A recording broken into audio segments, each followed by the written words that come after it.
Bonjour, bonjour, j'espère que vous allez bien par la grâce de Dieu. Bonjour mes frères et sœurs, c'est encore votre sœur Kéran Sikou. Aujourd'hui, nous allons parler de la condamnation de la chair. Qu'est-ce que la condamnation de la chair?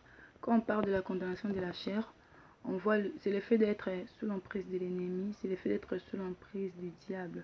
Quand on parle de la condamnation de la chair, c'est faire la volonté qui n'est pas de Dieu, mais notre propre volonté qui nous amène à pécher, qui nous amène à la destruction, à la chute, à la ruine. La condamnation de la chair, c'est le fait de désobéir à la parole de Dieu.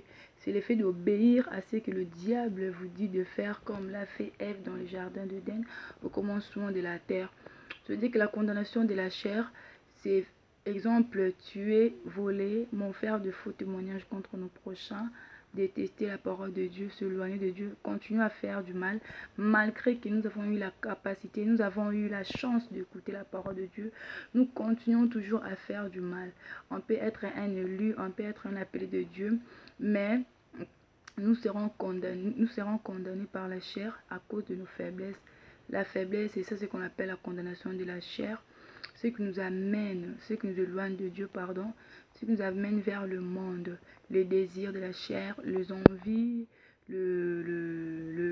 l'argent mal acquis, les mauvaises actions, la méchanceté, la haine, la jalousie.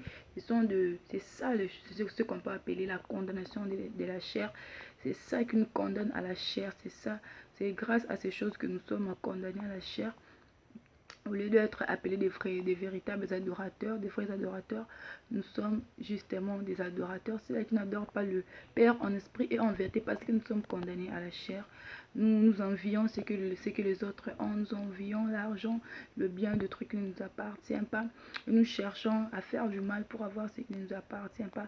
C'est ce qu'on peut appeler la condamnation de la chair.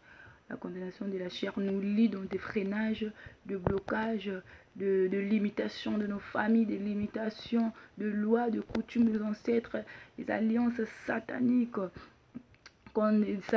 diaboliques que nos ancêtres ont fait dans le passé pour la condamnation de la chair, C'est ça, c'est en ça que se résume la condamnation de la chair, en toutes ces choses que je viens de citer là.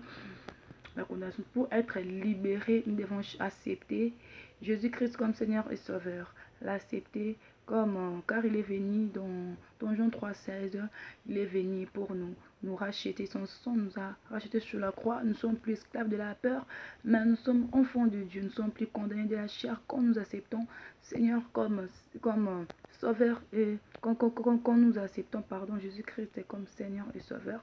C'est en ces moments-là que nous sommes libérés de la chair. C'est en ces moments-là que nous sommes libérés de la sexualité, de l'homosexuel. Nous sommes libérés de mauvaises pensées. Nous sommes libérés de la jalousie, de la méchanceté. C'est en ces moments-là, quand nous acceptons Seigneur, comme nous acceptons Jésus-Christ comme Seigneur et Sauveur, il nous libère de la condamnation de la chair. Pour être libéré de la condamnation de la chair, le moyen, la possibilité, c'est d'accepter Jésus comme Seigneur et Sauveur, reconnaître les sacrifices de Jésus-Christ sur la croix, car il a versé son sang pour nous racheter, nous qui étaient vendus au diable, nous qui n'appartenons plus à Dieu. Le sang de Jésus-Christ nous a rachetés. Le sang de Jésus-Christ nous a sauvés. Nous sommes à nouveau appelés enfants de Dieu. Nous avons maintenant nous sommes à nouveau appelés enfants de Dieu. Nous avons à nouveau la possibilité là de nous rapprocher de Dieu. C'est grâce au sacrifice de Jésus-Christ sur la croix. Nous ne sommes plus liés, nous ne sommes plus prisonniers de nos péchés, nous ne sommes plus prisonniers de nos mauvaises actions, de nos crimes, de nos iniquités. C'est grâce au sang de Jésus-Christ que nous sommes rachetés. Nous sommes rachetés pour ne plus être condamnés dans la chair. Il faut accepter Jésus-Christ comme Seigneur et Sauveur. Marcher dans le commandement, les ordonnances de Dieu Tout-Puissant.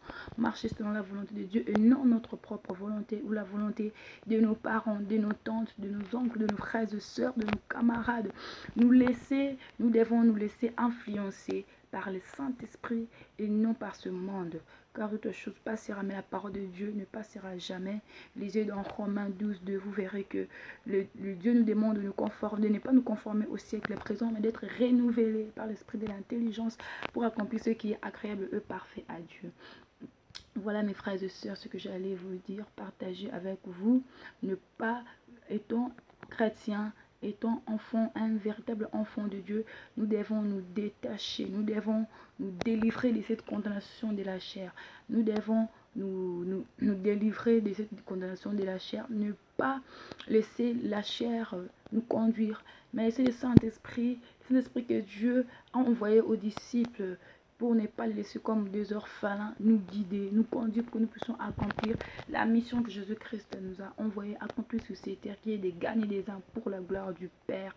C'est pour ça que je vous demanderai de persévérer dans la prière pour ne pas être condamné dans la chair, de demander au Saint-Esprit de vous conduire pour ne pas être condamné dans la chair, de gêner, de méditer la parole de Dieu pour ne pas être condamné dans la chair. Merci, que l'Éternel Dieu vous bénisse. On nous revoit prochainement.